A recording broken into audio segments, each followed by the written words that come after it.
राधे राधे दोस्तों। आज की मेरी कहानी है पीपल पटवारी की।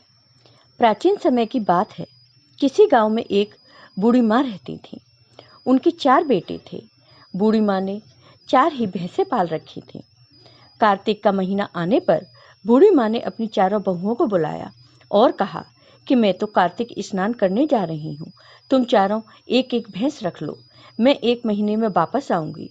चारों बहुओं में से सबसे छोटी बहू बूढ़ी माँ की लाडली थी। बूढ़ी माँ ने जाते जाते यह भी कहा कि मैं 1 महीने में जब वापस आऊंगी तो देखूंगी कि किसने सबसे ज्यादा घी जोड़ा है। बूढ़ी माँ की बातें सुन तीनों बड़ी बहुओं ने सोचा कि यही समय है बूढ़ी माँ को बताने का कि छोटी को कुछ नहीं आता। वह दही बिलौना नहीं जानती थी और ना ही उसे पता था कि घी कैसे बनाते हैं।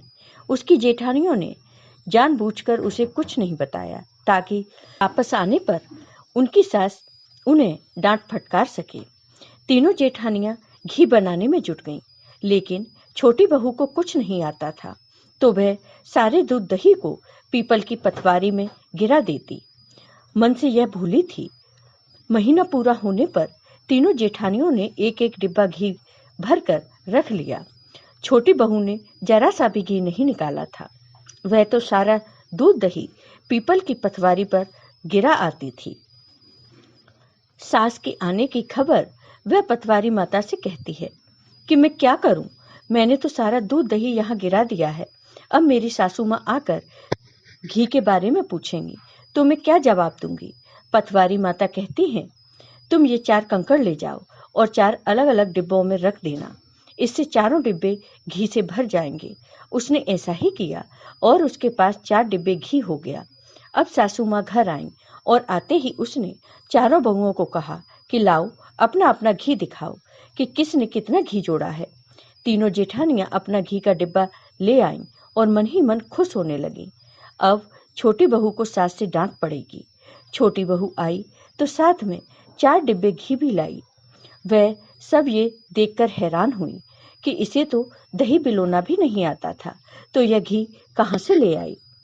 वह कहने लगी कि जरूर इसके पति ने यह घी खरीदा है।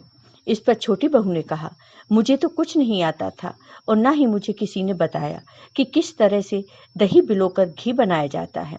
मैं तो सारा दूध पीपल में सींच देती थी और दही पटवारी पर चढ़ा देती थी।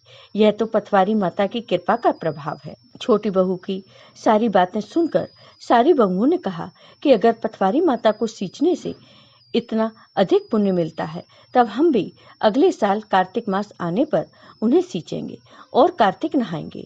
तो हे पटवारी माता, जैसे आपने छोटी बहू पर अपनी कृपा की वैसे ही अपनी कृपा सभी पर बनाए रखना। जय हो पटवारी माता की। आपको ये वीडियो पसंद आया हो तो कमेंट बॉक्स में कमेंट करके जरूर बताइए। साथ ही मेरे वीडियो को ज़्यादा से ज़्यादा शेयर करिए। धन्यवाद दोस्तों।